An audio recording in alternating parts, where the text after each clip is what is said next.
Hi, everyone. Welcome back to Workout Wednesday 2021. We are in week 48, and today we are going to be creating a waffle chart in Power BI. My name is Shannon Lindsay, and I'm going to take you through this week's challenge. I cannot make a video about a waffle chart without homage to Leslie Knope. For those of you that don't watch Parks and Rec or have not seen it, check it out. Alrighty, jumping back to the task at hand here this week, we are making a Power BI report of the Superstore sales data, and we are looking at it in our waffle chart by sector. So we've got the waffle chart custom visual here. We have a chiclet slicer over on the left-hand side, and then we're using a text box or a smart narrative visual to have the dynamic text here at the bottom. So let's jump into Power BI itself and get started. The first thing that we're going to do is we are going to get data in Power BI. We're going to get data from data.world using the data.world connector. I'm going to go ahead and connect. Now we're going to need to enter in the owner and the dataset ID. And you can see here that I very clearly stole this from a previous Workout Wednesday. We're going to click OK and let this load. I know for the data that we're working with today, we are only going to need a few fields. So we're not going to build out a whole star schema. We're just going to bring in the orders table. And I'm going to click transform. Remember, we never want to load the data straight to the report. We always want to take a peek at it in Power Query. All right, so here I've got my orders table, and I know that in this report, we are going to be looking at data by segment. We're going to be looking at sales data by segment. And so we are just going to keep this really super simple. I'm going to make sure that I have a few columns selected, just the ones that I need, because remember, if we're keeping data in the model that we do not need, it could slow down the refresh. I mean, this is very small data, so it's not like we have too much to worry about, but I am going to bring in the segment because that is what we are looking at in our waffle chart. I am going to bring in the category and subcategory, the product name, just in case we want to look at it, and the sales. And that's it. Those are the only columns I need. So I have, oh, I made a mistake. I somehow deselected the fields that I wanted. So let's just scroll again, make sure that they're there, and they are. Okay, I'm going to right click now, and I'm going to remove other columns. One thing I want you to note, when you are removing other columns, note that what ends up happening is you're just telling Power BI, or Power Query rather, which columns you want to keep. So if you have, let's say someone adds a column in your Excel spreadsheet, these are the columns that will always remain no matter what, and it won't mess up your model. So remove other columns is a nice one. This is about the least Power Query I've ever done in a challenge. We're going to go ahead and close and apply. And that's it. You can see that our data now appears in the right-hand side in the field pane.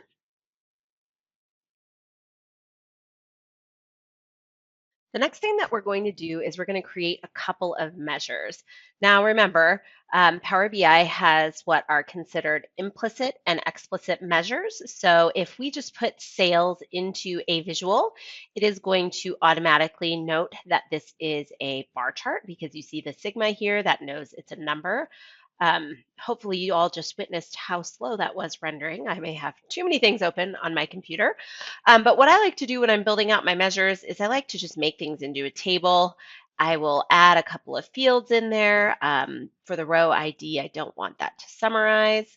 And this is how I start building out measures. Everyone has their own preference, but I like to always start with a table. And actually, typically, I'll make myself a tab that can be, you can call it whatever you want, but I usually will make myself a little tab that I will then hide. And then my visuals here are on the page, just so I make sure I don't mess up something that I'm trying to do. So I know for this challenge, we only need two measures. The first measure we need is the percent of grand total sales. And that is the percent of grand total by segment. So it's important to know that. And then the next thing that we need is the kind of value that's going to tell us which which subcategory is selected in the slicer. So I'm just going to build both of those out. So the first thing I'm going to do is I usually like to build my measures stepwise. So I may start with just a sum of sales to get the sales measure, and then I'll build from there. But we're going to go ahead and do this all in one. Alrighty, so the first thing we're going to do here is we are going to create a new measure. And this measure is going to be the percent of grand total sales by segment. So I'm going to just name this accordingly. A little bigger so we can see it. Percent of grand total sales by segment. Now, the way that I would start this is with a divide. So we're going to divide the sum of the total sales by the sum of total sales for all segments, so that when we plot our segment in there, we'll get the percentage. So the first thing we're going to do is just the sum of sales. That's our numerator. Then our denominator is going to be the sum of sales for all, whoops, not all cross-filtered, all segments. This formatting is atrocious right now, but it will get better.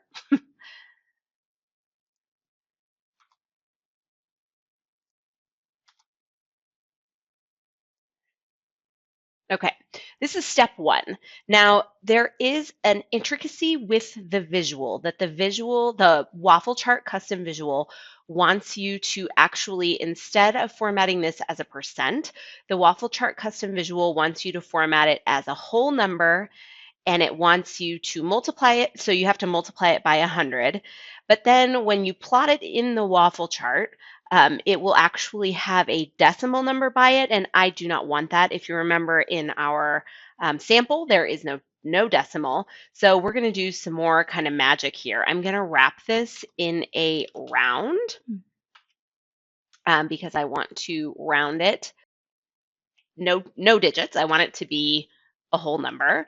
And I missed one step here. I'm also going to multiply this whole thing by 100.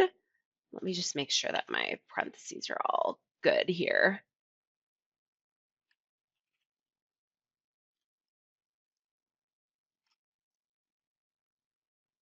Okay, let's check this out, see if it likes that. Alrighty, so the way that I like to check my measure, because remember, measures are stored in temporary tables. So the way that I like to check my measures is to do something like this. So I will drop category in this table, and I will remove row ID. So now we've got sales by category. Okay, perfect. Oh, and you know what? Actually, sorry about that. We are doing by segment, not by category. Sales by segment.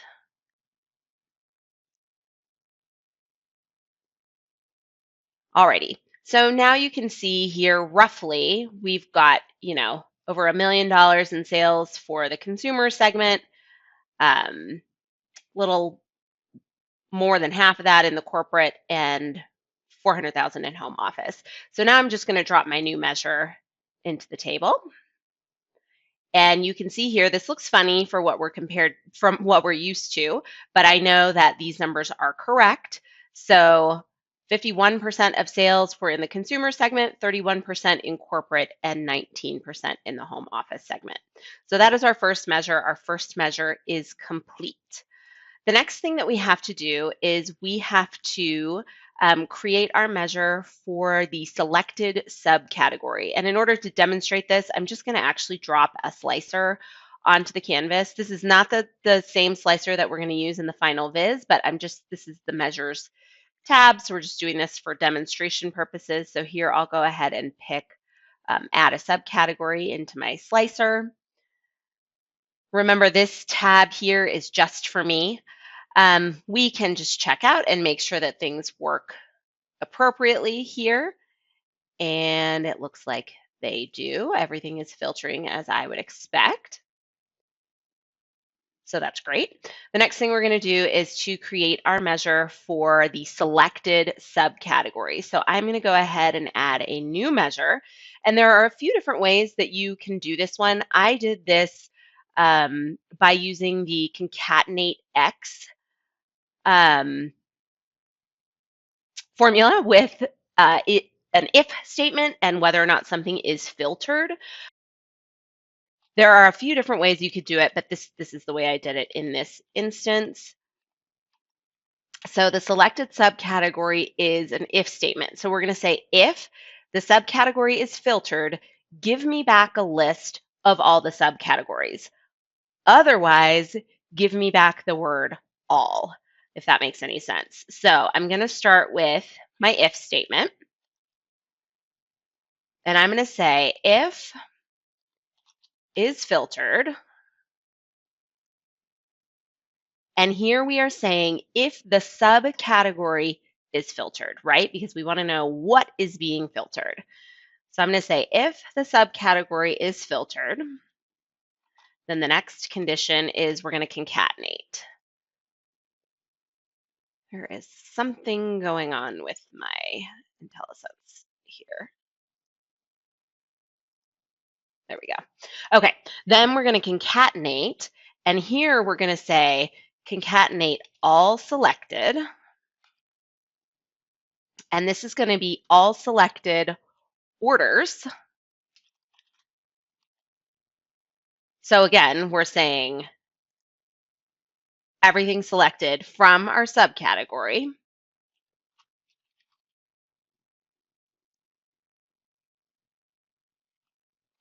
All right, and then we need so the result, if true, is that it's going to give us back the subcategory.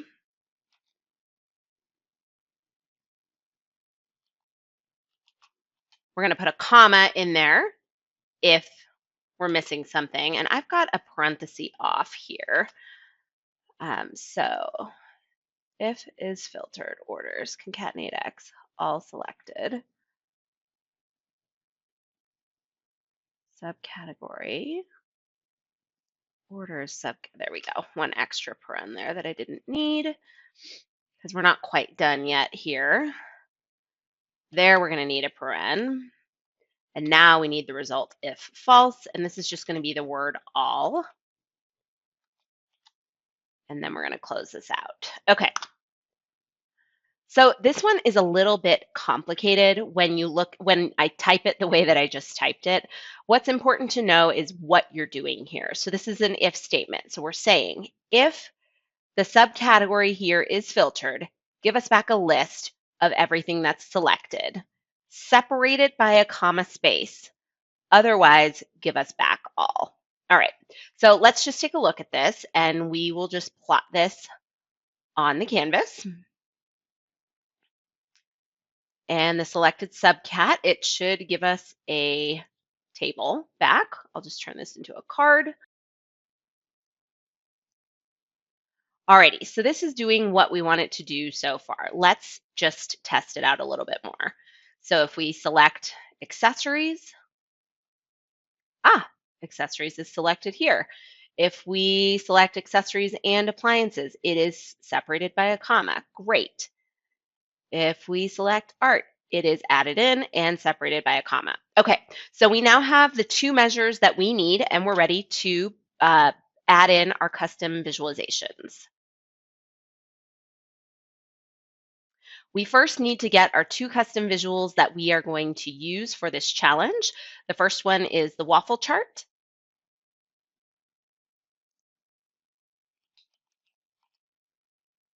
Helps if I spell it right. All right, and there are two different kinds of waffle charts. We're just using this very simple one.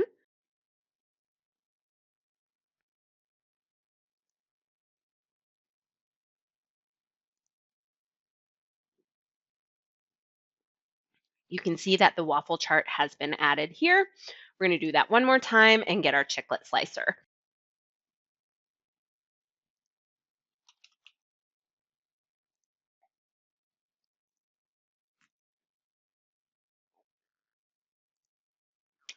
Alrighty, quick note, if you want to be able to use these custom visuals in more than one report, you can right click on them and pin them to the visualizations pane. Otherwise, they will only be available in this one report, just FYI. Okay, now for the fun part, we are going to build some visuals. So the first thing we are going to add is our waffle chart. We know that we want to have the percent of grand total sales by segment in our waffle chart, and we are going to add by segment. Okay, so here what you can see is out of the box, we've got some very bright colors happening, and the shape that we're working with here is a circle. We want to actually use a square because I wanted this to look like a waffle, and there's some customization that needs to happen. And actually what needs to happen is we need to add a path here in order to make this a waffle. So the way to do that is to use the path converter, I guess is what it's called, on the website of the company that made the custom visual. The link is in the assignment. And what we're going to do is upload an SVG to there, and we're going to get back a path from that site. So let's jump over to the website and I'll show you what I'm talking about. Alrighty, so here we are on the SVG path converter. I do not know how to pronounce this word, but I'm going to go ahead and choose a file here. And I selected a waffle SVG. Not fully understanding how this worked, I thought potentially it would come out to look like a waffle, but it turns out it just comes out to look like a square, which is okay. This was the SVG I selected. I click on Get Paths, and this is the path that comes out. Okay, so it is this number here that we are going to add into Power BI. The way we're going to do it is we are going to enter data. I'm going to create a table called paths. This right here, SVG path. Column 1, I always do this. You have to put a value in it before you can delete it. We'll do that there. And then I'm just going to paste that number that I got, or the value that I got, rather, into the SVG path. I'm going to just delete this column 1. And this is the very rare time where clicking load is okay. I'm going to click load. This will load this data straight to the model.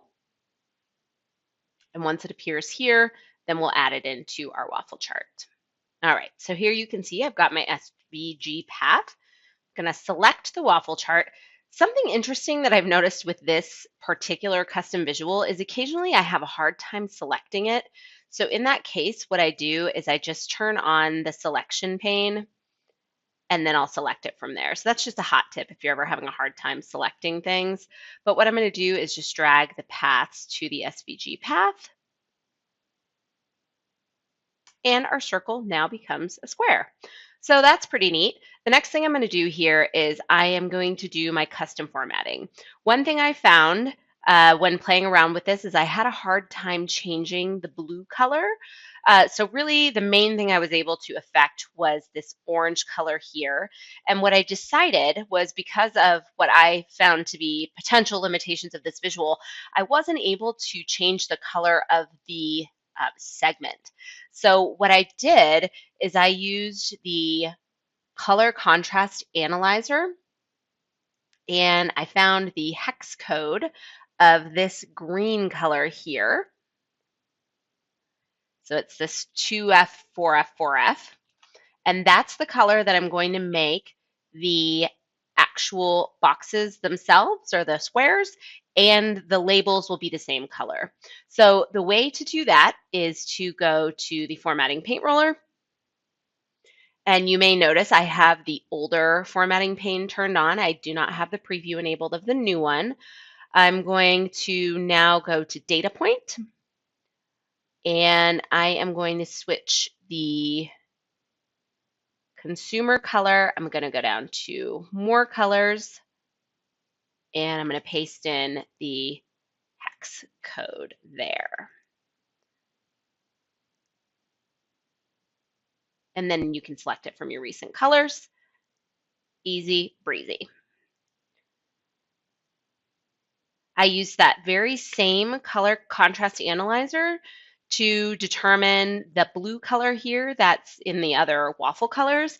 And that is what I used to create the colors of my chiclet slicer and my kind of header and footer bars that I have in the report itself.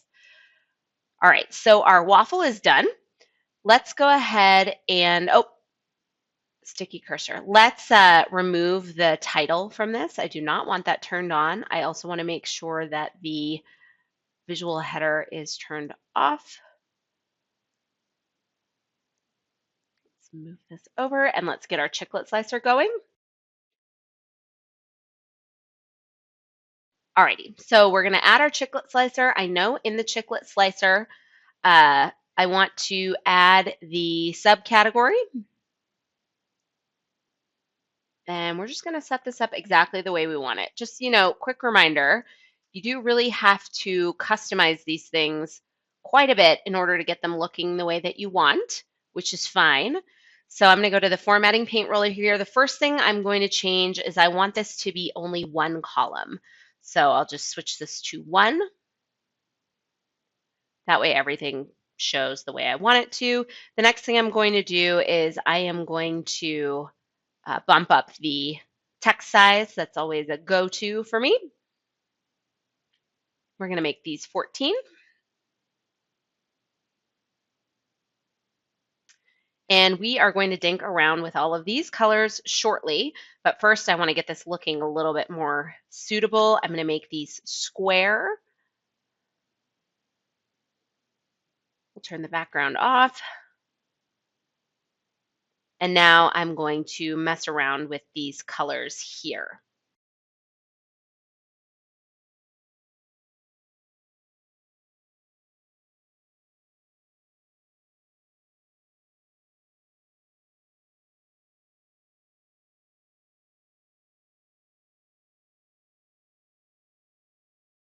Okay, we have a couple finishing touches to put on this, and then we are done. So the last thing we need to do before we apply any of our fancy formatting is we just need to get in our text box that contains the information that we are displaying. So the way that I did it is you can either insert the Smart Narrative visual or you can insert the text box, either one. And what we're going to do here is we're just going to start typing.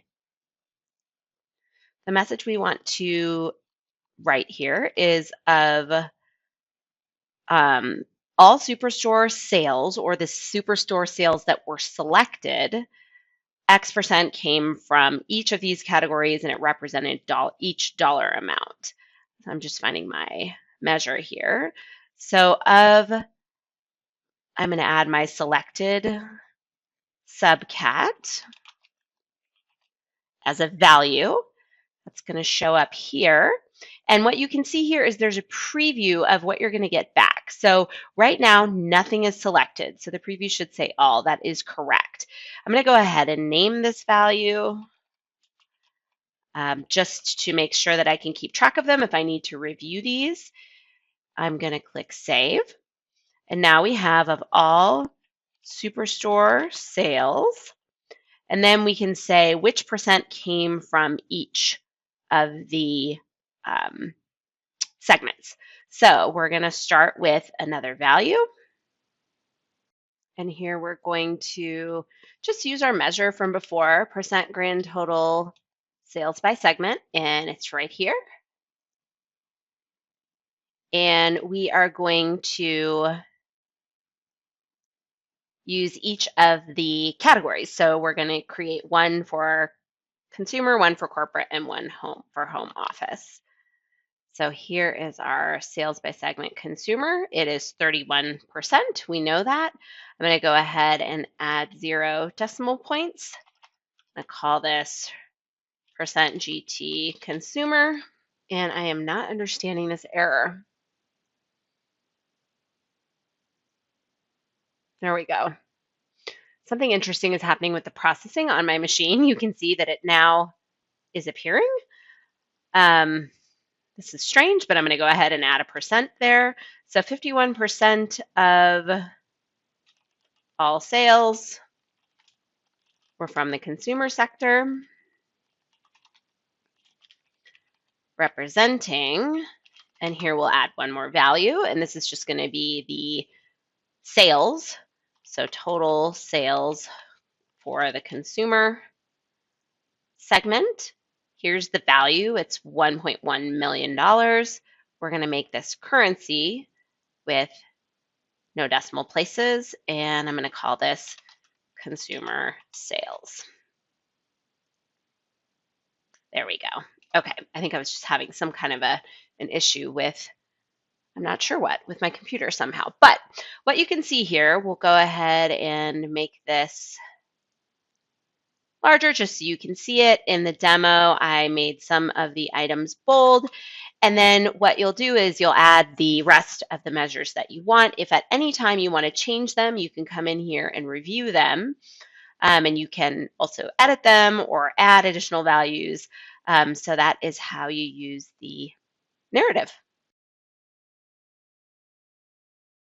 And last but not least, you are going to apply some custom formatting to your worksheet, or rather to your report.